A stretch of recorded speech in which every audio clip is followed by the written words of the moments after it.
नमस्कार दोस्तों, स्वागत है आपके अपने फाइनेंस चैनल पे। आज हम एक बहुत ही चर्चा वाले शब्द आसान भाषा में समझेंगे और वो है आईपीओ। आपने अक्सर सुना होगा, लोग बोलते हैं यार आईपीओ खुला है, तूने आईपीओ अप्लाई किया, लिस्टिंग गेन मिला, ओवर सब्सक्राइब हो गया है। लेकिन असल में आईपीओ होता क्या है, कंपनी इसे क्यों लाती हैं और आम लोग इससे पैसा क्यों लगाते हैं। तो चलिए बिना किसी बुक वाला ज्ञान एकदम आसान तरीके से समझते हैं। आईपीओ का पूरा नाम इनिशियल पब्लिक ऑफरिंग।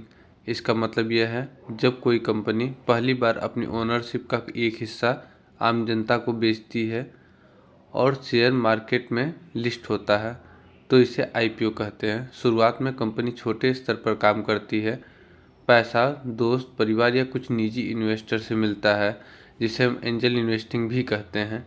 लेकिन जब कंपनी को बड़ा होना होता है, नई फैक्ट्री लगानी होती है, नए शहरों में बिजनेस फैलाना होता है, नए प्रोडक्ट लाने होते हैं, तो बड़े पैमाने पर पैसे की ज़रूरत होती है। और ये बड़ा पैसा आता है पब्लिक से, यानी कंपनी कहती है हम अपने शेयर बेचेंगे, आप पैसा दीजिए और बदले में आप हमारे पार्टनर बन जाइए।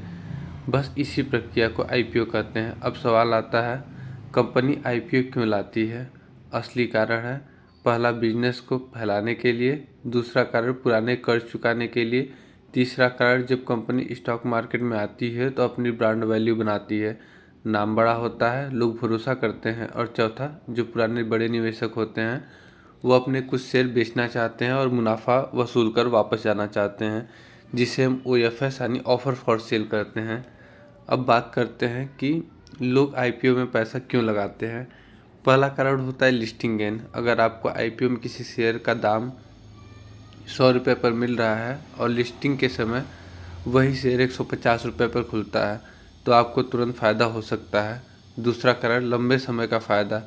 कई कंपनियों में आईपीओ सस्ते में मिलते हैं और बाद में उनके शेयरों की कीमत कई गुना बढ़ जाती है। और तीसरा अर्ली एंट्री। बड़े ब्रांड बाद में मार्केट में महंगे हो जाते हैं, लेकिन आईपीओ में अक्सर रेट कम रहता है। लेकिन आईपीओ में हर कोई शेयर नहीं मिलते।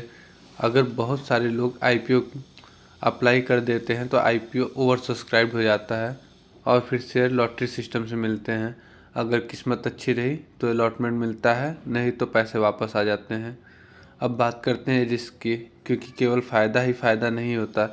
हर आईपीओ लिस्टिंग गेन नहीं देता। कभी कभी शेयर पहले ही दिन गिर जाते हैं, कंपनी का कारोबार आगे अच्छा परफॉर्म नहीं करता, या लोग हाइप में पैसा लगा देते हैं बिना कंपनी को समझे। इसलिए आईपीओ में लगाने से पहले कंपनी का बिजनेस, उसका ट्रैक रिकॉर्ड, उसका फाइनेंशियल नंबर देखना बहुत ज़रूरी है। आईपीओ में अप्लाई करना आजकल बहुत आसान है। बस आपके पास डीमैट अकाउंट होना चाहिए, यूपीआई आईडी होनी चाहिए। आप अपने ब्रोकर या बैंक की ऐप पे जाकर आईपीओ सेलेक्ट कर अप्लाई कर सकते हैं। पैसे तुरंत नहीं कटेंगे, सिर्फ ब्लॉक होते हैं, और अगर अलॉटमेंट नहीं मिला तो पैसे अनब्लॉक हो जाते हैं। तो दोस्तों, अब आप समझ गए होंगे आईपीओ क्या होता है, कंपनी इसे क्यों लाती है, लोग इसमें पैसा क्यों लगाते हैं, किस तरह अलॉटमेंट मिलता है और इसमें रिस्क क्या है।